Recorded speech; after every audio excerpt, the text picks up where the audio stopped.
Everybody, welcome Math D, lesson 19. We are starting in our workbook. We just have a little bit in our workbook today. All right, section 1 at the top. See the fractions? We're going to solve these fractions. All of them divide equally into the number below.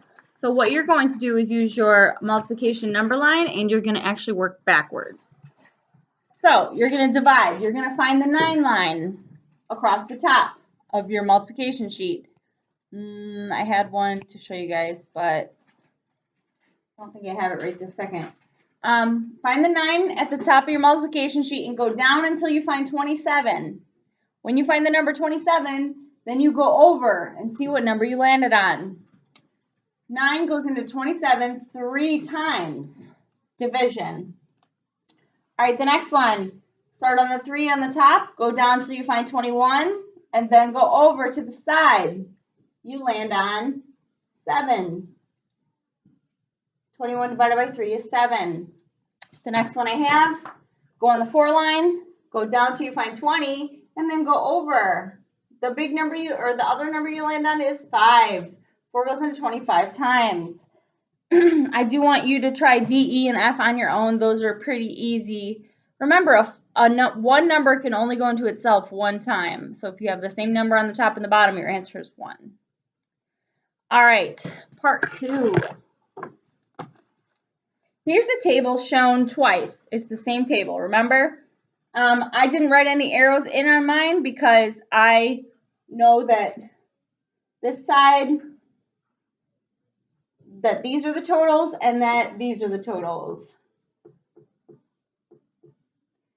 Okay, so I can either add or solve downwards or sideways.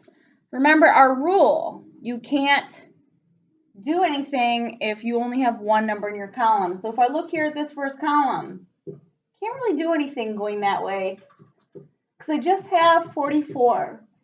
However, going this way, I can do something about it. So this is my total. So I need to find my other small number. To find my other small number, we subtract. So my first problem I'm going to do is 44 minus 13. 4 minus 3, 1. 4 minus 1 is 3. So my answer, 33. Okay, now I have 2 full rows. Now I'm going to jump over here because I do like to add more than subtract. I don't know why. All right, so here is my total. So that's my big number. So I'm going to add these together to get my big number. So you can, when you add, you can put either number on top. You can put the 20 or the 35. But when you subtract, the big number always has to go on top. All right, so 0 plus 5 is 5. 3 plus 2 is 5. 55. Those are some crazy looking 5s. All right, now if I look over here, I do have 2 numbers because in this row I only have 1 number. So I have to try and figure out, how to get more numbers in this row. So I'm actually going to work downwards. These are my totals down here. So I know that I have to add 44 and 55. 5 plus 4 is 9. 5 plus 4 is 9. 99. So since I added those ones, I might as well just add these ones down too, so I don't have to subtract here. 13 plus 20. 3 plus 0 is 3. 1 plus 2 is 3. Lots of double numbers there. Okay? Now, remember, those are the same for both of the tables. No matter which way you work it, if you do all the problems going across or all the problems going down, or you do a mix of both like I do, you can solve them for the same answer every time. So that is it for your workbook page today. All right. Let me go ahead and open your textbook to lesson 19. Part 1. It looks like this.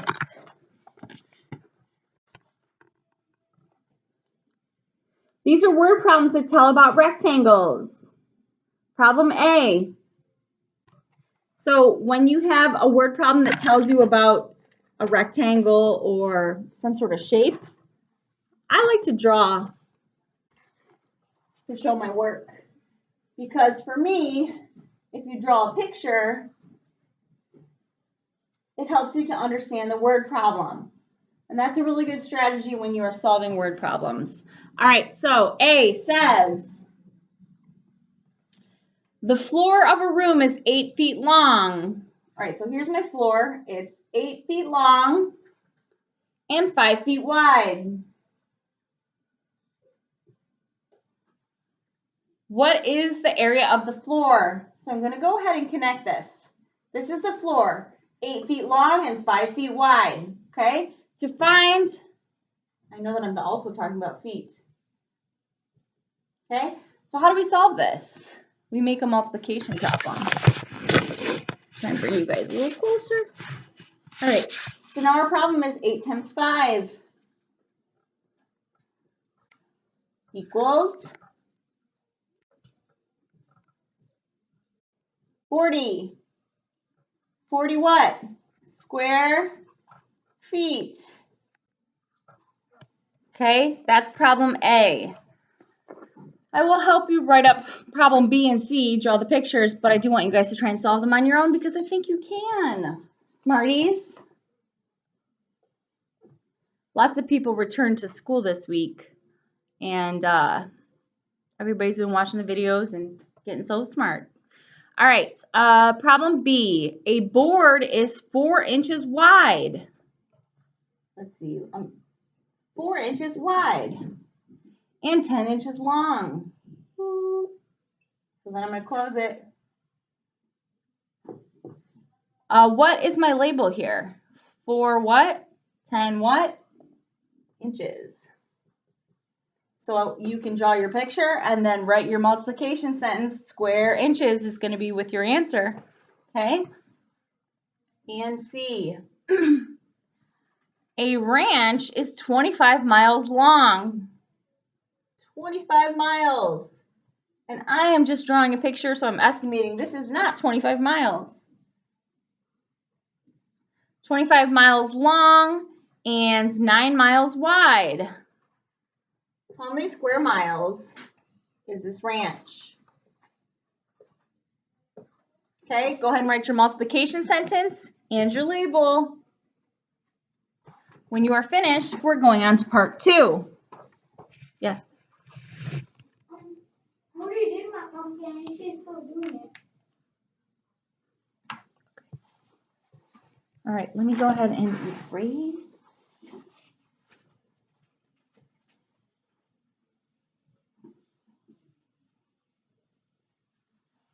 All right, part 2 in your book. We already solved this on our workbook page. Yay for us. All right, let's see. This table shows, let me make sure I get it straight. This table shows the number of cars and trucks on 2 different lots. Lot A and B. There is a number for each cell. The cells are the squares. Touch the cell for the first column, the cells. Those cells show the cars and trucks on Lot A. How many cars are on Lot A? 13. How many trucks are on Lot A? 16. How many vehicles are on Lot A altogether? 26. The top row shows cars. There are 13 cars on the lot A on Lot A and 12 cars in Lot B. How many cars are on both lots? 25. How many trucks are on Lot A? 16. How many trucks are on Lot B? 14. How many trucks are on both lots? 30.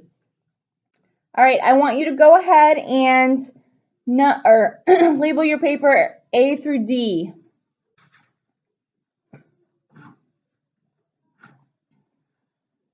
Problem A.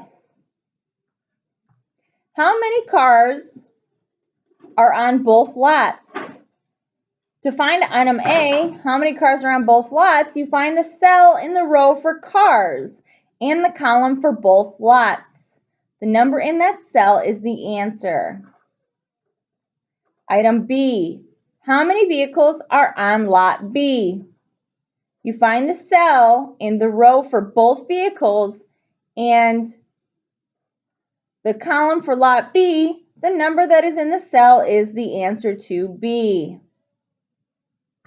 Use the front of your paper to answer the questions. Continue answering the questions. On your own, when you are finished, you're gonna submit those. We are going to jump over to part 3. Part 3 looks like this. And we're going to be drawing our number families. These are our word problem number families. There are only A and B.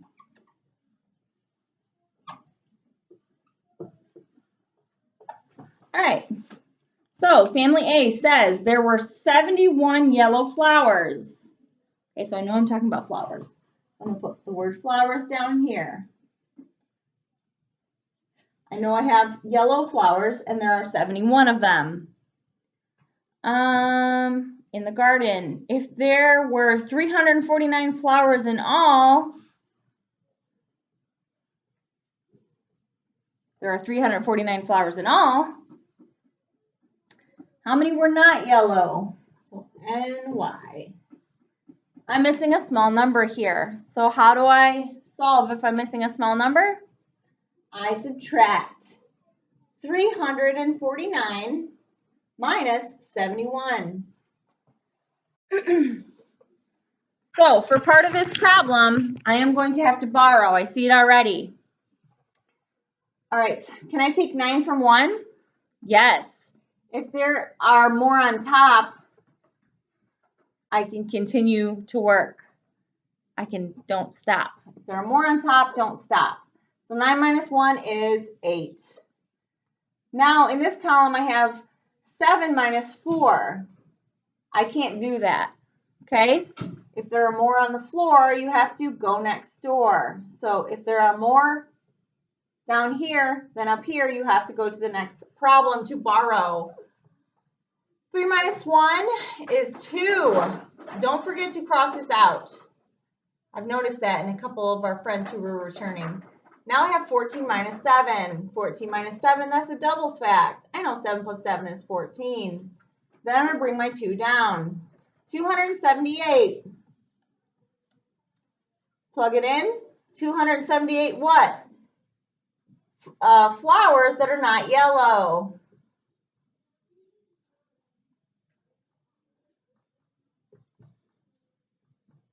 I'm just going to shorten it up there. Okay. B. Let's go ahead and fill out B. There were 135 boards on a wall. So I know I'm talking about boards. How many on a wall? There were 135. All right. 29 of the boards were painted. So I'm going to put a P for painted, and there were 29. How many of the boards were not painted? NP. So, same thing like the previous problem. I'm going to have to subtract. So my problem is going to be 135 minus 29. And I want you guys to solve.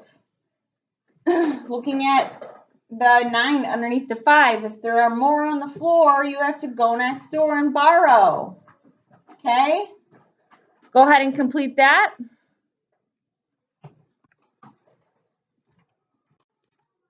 When you are finished, we are actually going to skip part 4 because that's just the silly one that I don't like.